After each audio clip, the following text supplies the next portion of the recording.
Bismillahirrahmanirrahim. Assalamualaikum warahmatullahi wabarakatuh. Semoga semuanya dalam keadaan sehat dan senantiasa dalam lindungan Allah Subhanahu wa taala. Amin ya rabbal alamin. Alhamdulillah, segala puji hanya milik Allah.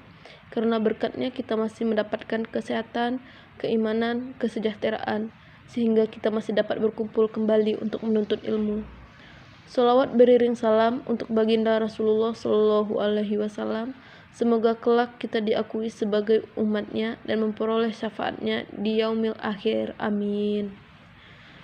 Di sini kami dari kelompok 9 ingin mempresentasikan hasil diskusi kami tentang landasan historis pendidikan sebagai bagian dari sejarah pendidikan di Indonesia, yang beranggotakan Desri Elviayani dengan NPM 216910187, Kania Wisnasa Sikirana 216910476, Cynthia Ramadhani 216910798.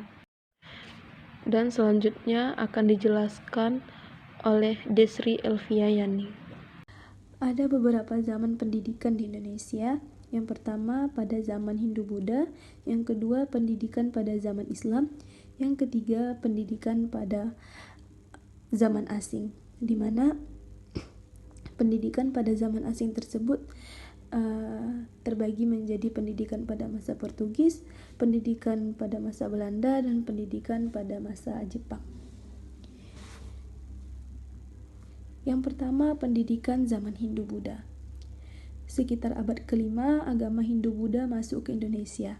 Hindu dan Buddha merupakan dua agama yang berbeda, namun dalam praktiknya di Indonesia, kedua agama tersebut mempunyai keyakinan yang sama, yaitu dengan menganggap bahwa sumber yang maha tinggi, yaitu persatuan antara figur Siwa dengan Buddha.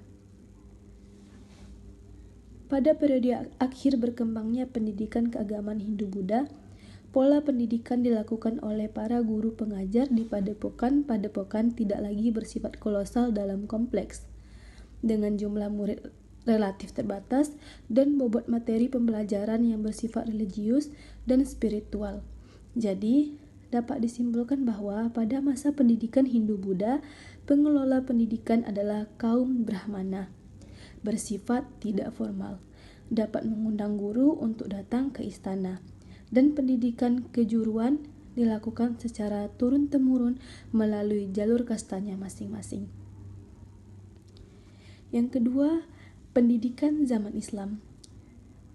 Saudagar asal Gujarat pada abad ke-13 menjadi salah satu ciri-ciri dari mulainya pendidikan berlandaskan ajaran Islam di Indonesia. Ajaran agama Islam awal berkembang di kawasan pantai pesisir, sementara ajaran Hindu masih kuta di kawasan pedalaman.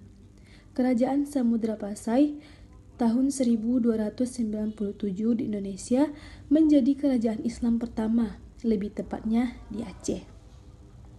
Pendidikan di musola atau langgar dilaksanakan secara sederhana dengan binaan guru mengaji yang memiliki status di bawah kiai. Materi yang diajarkan membaca Al-Quran dan fikih dasar. Yang ketiga ada pendidikan zaman asing. A. Pendidikan pada masa Portugis. Indonesia mengalami perkembangan dari aspek ekonomi, yaitu perdagangan pada abad ke-16. Saat itu, datanglah Portugis disusul dengan bangsa Spanyol datang ke Indonesia untuk berdagang dan menyebarkan agama Nasrani Katolik. Dalam penyebaran agama Nasrani Katolik, menurut Franciscus Xaverius sangat diperlukan untuk mendirikan sekolah-sekolah seminari. Pada tahun 1536 telah berdiri sebuah seminari di Ternate yang menjadi sekolah agama anak-anak yang terkemuka.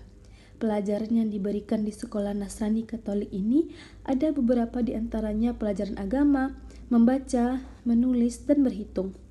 Kabupaten Solor, Flores Timur juga mendirikan semacam seminari dan mempunyai kurang lebih 50 orang murid yang juga mengajarkan bahasa Latin.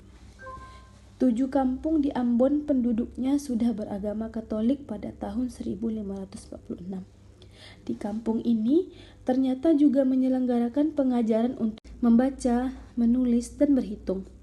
Kabupaten Solor, Flores Timur juga mendirikan semacam seminari dan mempunyai kurang lebih 50 orang murid yang juga mengajarkan bahasa Latin. 7 kampung di Ambon penduduknya sudah beragama Katolik pada tahun 1546. Di kampung ini ternyata juga menyelenggarakan pengajaran untuk rakyat umum. Pengajaran ini sering menimbulkan pemberontakan sehingga akhir abad ke-16 musnahlah kekuatan Portugis di Indonesia ini. Ini menandakan hilang juga misi Katolik di Maluku. Hilangnya tenaga misi itu menjadi salah satu akibat dari jatuhnya negara sehingga usaha-usaha pendidikan terpaksa harus diberhentikan. B. Pendidikan pada masa Belanda. Belanda datang ke Pulau Jawa, Indonesia untuk berdagang dan menciptakan kekuasaan baru setelah berakhirnya kekuasaan Portugis pada akhir abad ke-16.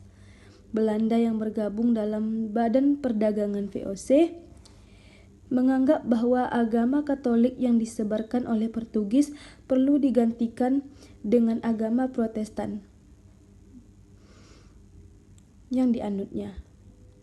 Dengan itulah sekolah-sekolah keagamaan didirikan terutama di daerah yang dulunya telah terpengaruh oleh agama Nasrani Katolik oleh Portugis dan Spanyol. Yang terakhir ada pendidikan pada masa Jepang. Jepang menguasai Indonesia di mana perang dan segala usaha Jepang ditunjukkan hanya untuk berperang. Murid-murid bergotong royong mengumpulkan batu, kerikil, dan pasir untuk bertahan. Halaman seolah ditanami umbi-umbian dan sayur untuk bahan pangan, menanam pokok jarak untuk menambah pasokan minyak demi kepentingan perang. Banyak orang Belanda diinternir oleh pemerintah militer Jepang sehingga banyak sekolah-sekolah untuk anak Belanda dan Indonesia kalangan atas lenyap. Hanya susunan sekolah untuk anak-anak Indonesia saja yang tertinggal. Sekolah rendah seperti sekolah desa 3 tahun, sekolah sambungan 2 tahun, ELS, HIS, HCS masing-masing 7 tahun. Cycle School 5 tahun dan Mulo dihapus semua. Pendidikan sekolah rakyat Koko Mingako 6 tahun, sekolah menengah Chugako laki-laki dan Zyogako perempuan 3 tahun yang ada di Indonesia sejak masa Jepang, dan masih banyak lagi sekolah kejuruan atau sekolah guru, yaitu sekolah untuk mempersiapkan tenaga pendidik dalam jumlah yang besar demi memompa dan mempropagandakan semangat Jepang kepada anak didik. Baiklah, itu saja penjelasan dari kami tentang landasan historis pendidikan sebagai bagian dari sejarah pendidikan di Indonesia.